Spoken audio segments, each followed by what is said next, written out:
आज का जो टॉपिक है अवतल दर्पण का सूत्र का निगमन, मतलब अवतल दर्पण से फार्मूला कैसे निकालते हैं न्यूमेरिकल लगाने के लिए। ठीक है, तो अवतल दर्पण के सूत्र का निगमन हम देखेंगे। जो आज का हेडिंग है वो है अवतल दर्पण के सूत्र का निगमन।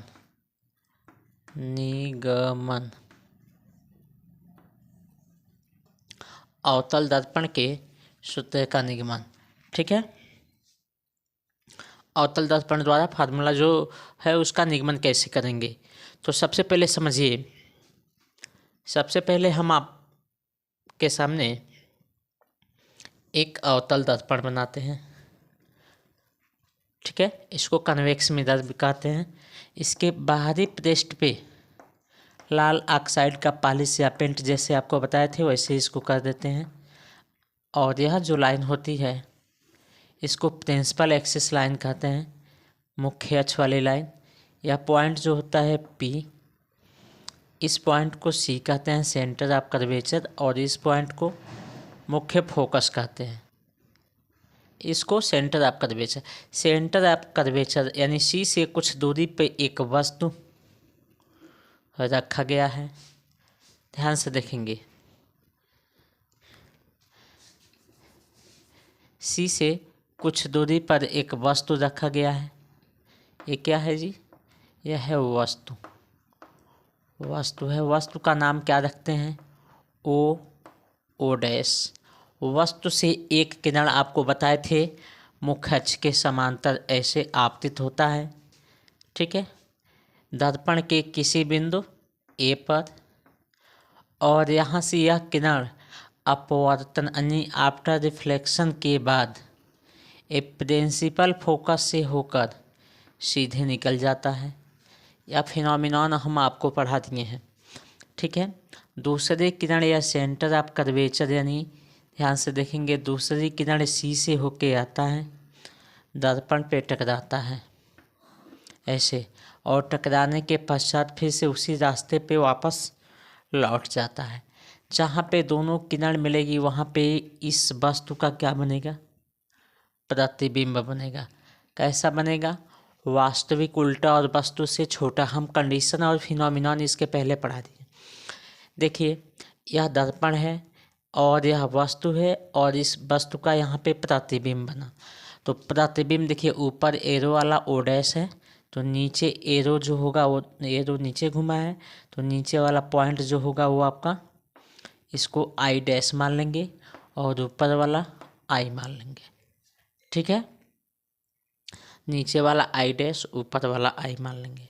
अब ध्यान से देखिए, आपको देखिए, मुख्य फोकस से पोल तक की दूरी को जानते हैं आप क्या कहते हैं?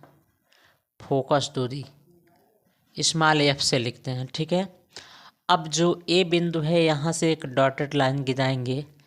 ठीक है, एक डॉटेड लाइन नीचे गिराएंगे, और इस बिंदु को हम N मानते हैं, यहाँ नॉर्मल इसको मान लेते हैं, अभिलंब मान लेते हैं।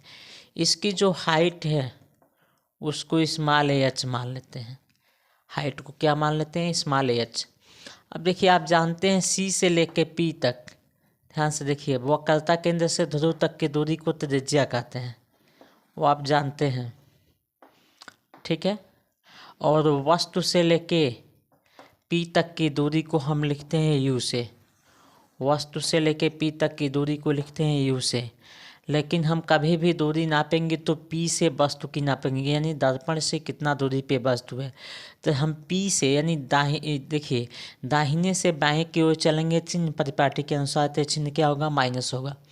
फिर से P से हम C तक वक्रता केंद्र तक आएंगे, फिर से दाहिने से बाएं चलेंगे, तो यह भी जो चिन्ह होगा क्या होगा? ये -r होगा, रेडियस। फिर से P से हम F तक की दूरी नापेंगे, उल्टा डायरेक्शन है तो -f होगा। अब प्रतिबिंब से ध्रुव तक की दूरी को हम लिखते हैं V से, प्रतिबिंब से ध्रुव तक की दूरी को लिखते हैं माइनस यहाँ से भी से लिखेंगे क्योंकि हम उल्टा नाप रहे हैं।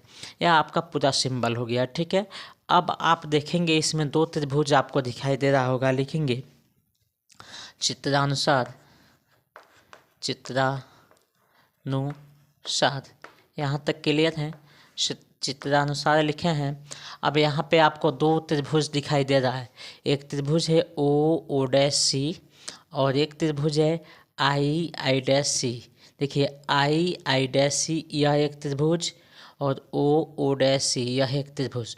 दोनों त्रिभुज समकोण त्रिभुज हैं और दोनों त्रिभुज लगभग सर्वांश में लगभग समान हैं। तो जब दो त्रिभुज समान होते हैं तो इसका लंब इसके लंब के अनुपात के बराबर होता है। तो ओ बटा लिखेंगे ओ बटा, देखिए यह इसका लंब है, परपेंडिकुलर है और इस ट्रायंगल का परपेंडिकुलर यह है ओ डैश बटा आई डैश। यह इक्वल होगा इसके बेस के, बेस यानी आधार के, सी ओ, इसका क्या है बेस है सी ओ बटा ये क्या है आई सी, इसका बेस है आई सी, ठीक है। यह इक्वेशन एक आपका हो गया। लिखेंगे चित्रानुसार यहाँ पे लिख लेंगे किस त्रिभुज से, त्रिभुज ओ डैश सी तथा त्रिभुज यहाँ पे लिख लेते हैं आई डैश सी से यह मिला। अब लिखेंगे त्रिभुज, देखिए ए एन एफ तथा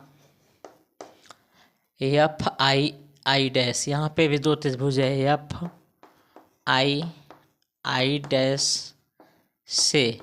अब देखिए यह भी दोनों समकोण त्रिभुज एक दूसरे के समरूप हैं, क्योंकि अगर यह भुजा जो है वह यह कोण जो है इस कोण के बराबर होगा। जब दो त्रिभुज का एक एक कोण इक्वल हो तो वो कोण क्या होते हैं, समरूप होते हैं, ठीक है, सर्वांगसम होते हैं, समकोण होते हैं, दोनों समान होते हैं, ठीक है। तो इसका जो लंब है, देखिए इसका जो लंब है वो लंब का क्या है एन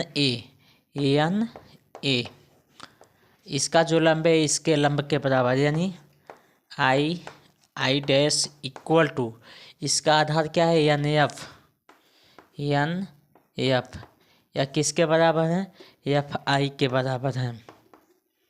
यह समीकरण नंबर 2। अब ध्यान से देखिए, क्योंकि यह मुख्य अक्ष के समांतर यह किरण आ रही है, ठीक ना। तो जब मुख्य अक्ष के समांतर आ रही है तो जितनी ऊंचाई पर यहाँ किरण है ठीक उतनी ऊंचाई पर मुख्य अक्ष से यहाँ भी किरण होगी। तो यानी ओ डैश जो होगा एन ए के बराबर होगा। लिखेंगे O dash equal to N A. अब देखिए जहाँ पे एन ए है वहाँ पे लिखेंगे समीकरण 2 से देखिए क्या लिखते हैं, एन ए की जगह पे लिखेंगे ओ डैश, एन ए की जगह पे लिखेंगे ओ डैश बटा I dash equal to N F अपान एफ आई। समीकरण नंबर 3 हो गया, ठीक है, समीकरण 3 हो गया। अब थोड़ा सा कंडीशन देख लेंगे। जो एन एफ है वो हम कहेंगे पी एफ के बराबर, यानी लिखेंगे एन पी के बहुत समीप है। यहाँ पे लिखते हैं एक लाइन, एन पी के बहुत समीप है, अतः एन पी के क्या है बहुत समीप है, अतः एफ से एन तक की जो दूरी होगी वो एफ से पी तक के दूरी के बराबर होगी। लिखेंगे अतः एन एफ सर्वांगसम का मतलब होता है लगभग बराबर टू एन एफ, ठीक ना। जो पी एफ होगा कुल दूरी वह एन एफ के लगभग बराबर होगा। लिखेंगे अतः नहीं लिखेंगे तब समीकरण 3 से देखिए क्या कहते हैं, एन एफ के जगह पे क्या लिखेंगे पी एफ लिखेंगे ओ डैश बटा I dash equal to N F का लगभग किसके बराबर है पी एफ के। तो लिखेंगे एन एफ के जगह पे पी एफ बटा एफ आई। समीकरण 4 हो गया। लिखेंगे समीकरण 4 का मान समीकरण 1 में रखने पर या 1 का मान 4 में रखने पर लिखेंगे समीकरण 1 का मान समीकरण 4 में रखने पर अब मान रखते हैं। देखिए CO/II यानी CO/II डैश का मान कितना है, CO/IC। इसके जगह पे लिख देंगे। तो देखिए OO डैश बटा II डैश का मान कितना है, CO/IC। यहाँ से लिखेंगे तो इसको लिखेंगे CO/IC। यह इक्वल होगा किसके, PF/FI के। लिखेंगे PF/FI। ठीक है। अब यहाँ से आपको ध्यान देना है, ठीक है ना।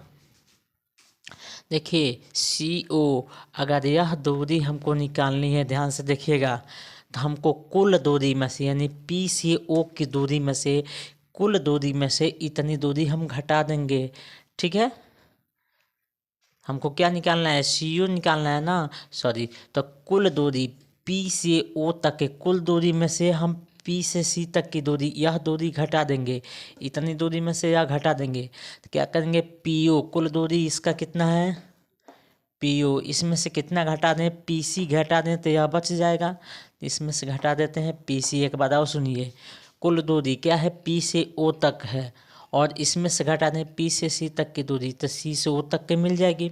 तो हम घटा दिए P से C तक की। अब हमको IC निकालना है। IC मतलब I से C तक यह दूरी निकालनी है। ठीक ना। जब यह दूरी निकालनी है तो इस P से C तक की दूरी में से लिखेंगे P से C तक, PC की दूरी में से P से I तक की दूरी निकाल दें, यानी P से I तक की दूरी निकाल दें। ठीक है। इतनी दूरी में से यह निकाल दें तो यह CI मिल जाएगा। बात समझ में आया। अब हमको निकालना है PF। तो P से F तक की दूरी पता है, इसको लिखेंगे PF। अब FI निकालना है, यानी F से I तक की दूरी निकालना है। समस्या हो जाएगा नहीं तो। FI निकालना है तो PI में से हम घटा दें, PI में से देखो इतनी दूरी में से यह दूरी निकाल दें तो FI निकल जाएगा। यानी PI में से PF निकाल दें तो क्या मिल जाएगा, FI मिल जाएगा। अब यहाँ तक हो गया। अब मान यहाँ पे रखेंगे। देखिए PO का मान कितना है, P से O का मान कितना है, कुल दूरी कितना है, -U। लिखेंगे -U माइनस PC का मान, P से C का मान कितना है, -R है। लिखेंगे -R।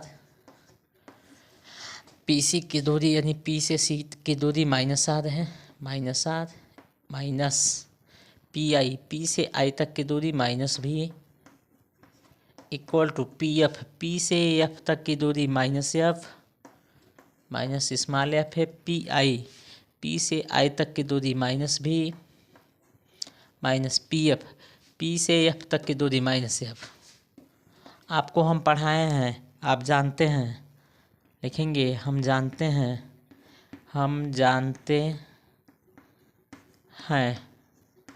जब आपको गोली दर्पण से संबंधित कुछ परिभाषाएं पढ़ा रहे थे तो वहाँ पे एक फार्मूला हम आपको पढ़ाए थे, F = R/2। तो आप जानते हैं F = क्या होता है, स्मॉल F = R/2। तो R बराबर क्या पढ़ाए थे, -2F, सॉरी केवल 2F पढ़ाए थे। यह R की जगह पे हम यूज कर लेंगे। ठीक है।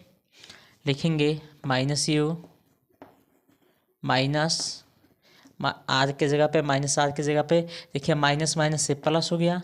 R की जगह पे लिखेंगे 2F माइनस R की जगह पे -2F minus minus plus V equal to -F। अब देखिए V minus F। Cross multiplication आप जानते हैं कराना।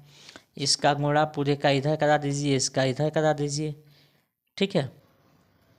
-U का V में कराएंगे तो यह हो जाएगा UV, -U का -F में कराएंगे तो माइनस माइनस देखिए प्लस हो जाएगा। ठीक है। हम कहीं गलती मान नहीं रखे हैं। ये माइनस पी एफ है, ये माइनस एफ है, ठीक है। ये प्लस होगा जी, यहाँ पे देखिए इधर से चिन्ह माइनस है तो ये प्लस होगा। अब सही हुआ, प्लस हुआ। अब देखिए इसका गुणा इसमें कर दिए, अब इसका गुणा इसमें करेंगे माइनस यू एफ, अब इसका गुणा इसमें करेंगे तो माइनस 2f भी, थोड़ा सा मिस्टेक करेंगे नहीं आएगा। अब एफ है आपका 2f, इसका करेंगे तो यह प्लस 2f स्क्वायर, इसका मल्टीप्लाई करिए तो माइनस माइनस मिलकर प्लस 2f स्क्वायर।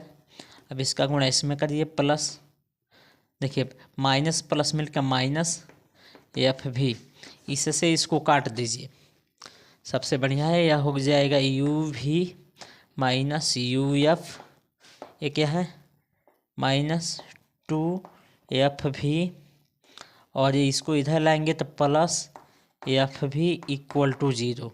अब इसको सॉल्व करना आसानी हो गया। यह यू भी है, लिखेंगे यू भी माइनस, देखें ना माइनस है, इस अभी इसको सॉल्व करने दो। एक यू एफ, देखिए माइनस एफ भी और प्लस एफ भी है, घटा लेंगे तो यह हो जाएगा माइनस एफ भी इक्वल टू 0। तो माइनस वाले को उधर करो तो U V equal to U F minus F V, देखिए इधर करेंगे तो प्लस हो जाएगा। लिखेंगे उपरोक्त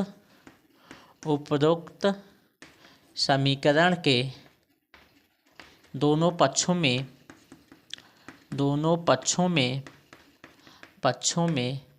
यू भी एफ से भाग देने पर, भाग देना ध्यान से देखना, यू भी में U V F equal to U F में U V F plus F V में यू भी एफ, कुछ कटेगा जी, इन दोनों से यह कटा, यू एफ से यू एफ गया, एफ भी से एफ भी गया, बच गया 1/f equal to 1/v plus 1/u। Important formula for board exam के लिए इसको नोट कर लीजिए, इस पे लगभग आपका 20 न्यूमेरिकल लगेगा, ठीक है।